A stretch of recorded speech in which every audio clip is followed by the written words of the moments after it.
Hello everyone, welcome to channel learn with ease. आज का topic है रिटायरमेंट ऑफ अ पार्टनर, जिसमें हम सॉल्व करेंगे question number 8 chapter 5 TS Grewal की बुक से class 12 accounts. Online sessions, online classes के लिए आप मुझे इस नंबर पर व्हाट्सएप कर सकते हो अपना नाम और क्लास।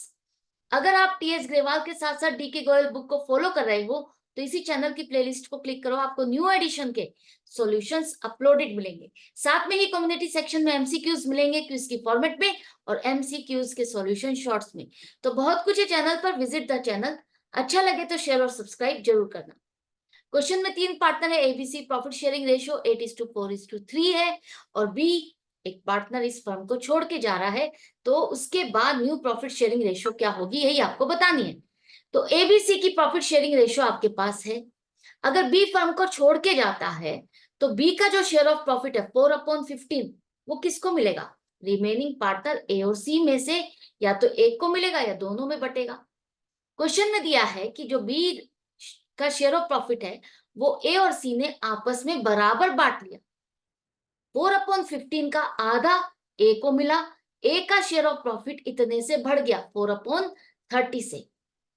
जब एक पार्टनर छोड़ के जाता है फर्म को तो उसका हिस्से का fraction of share of profit वो बाकी के पार्टनर्स को ही मिलना है, लेकिन किस हिसाब से मिलेगा ये क्वेश्चन में दिया है, तो आप उसी हिसाब से करोगे। अगर क्वेश्चन साइलेंट है तो आपको लेके चलना है जैसे ये ओल्ड रेशियो में बांट रहे थे उसी हिसाब से उन्होंने रिटायरिंग पार्टनर के शेयर ऑफ प्रॉफिट को बांट लिया। लेकिन क्वेश्चन में दिया है बराबर बांटा है तो बराबर ही इसको बांटोगे। तो सी का भी शेयर ऑफ प्रॉफिट बढ़ गया, 4/15 का आधा इसको भी मिला 4/30। अब दोनों का शेयर ऑफ प्रॉफिट इतने इतने से बढ़ रहा है, गेन हो रहा है। क्वेश्चन में गेनिंग रेशियो नहीं निकालने के लिए कहा, लेकिन वैसे ही समझो जैसे कि मैंने आपको कहा है, अभी से ट्रिक्स लगाना सीख लो, क्योंकि लेंदी क्वेश्चंस में आपके वो काम आएगा कि यहां पर लिखा है कि बी का share of profit remaining partners ने किस हिसाब से बांटा, इक्वली। अगर यहां पर ऑलरेडी दिया हुआ है आपको कि किस हिसाब से बांटा, तो वही आपकी गेनिंग रेशियो होगी 1:1। अदरवाइज यहां से भी देखो, आपको पता चल रहा है इन दोनों को कितना कितना गेन हो रहा है, वो फ्रैक्शन आपकी कन्वर्ट कर देगी गेनिंग रेशियो में, तो वो आ जाएगी 1:1। लेकिन आपको इतनी कैलकुलेशन नहीं करनी, जल्दी से पिक करनी है इंफॉर्मेशन। 1 मार्कर क्वेश्चन का आंसर करना है तो इक्वली लिखा है तो 1:1।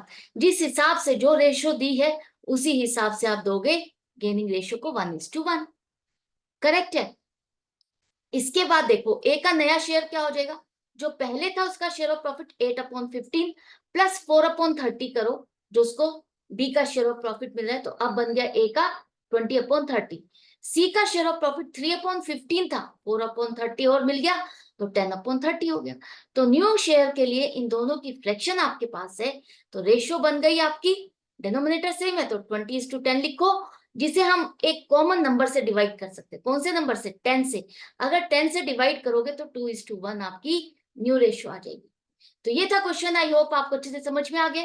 मिलते हैं नेक्स्ट वीडियो में नेक्स्ट क्वेश्चन के साथ, लेकिन आपको अपनी प्रैक्टिस जारी रखनी है ताकि कॉन्सेप्ट्स आपके स्ट्रॉन्ग हो और पक्के हो जाएं। कोई भी क्वेश्चन आ जाए आप नर्वस ना हो, बस झट से सॉल्व कर दो। तो मिलते हैं नेक्स्ट वीडियो।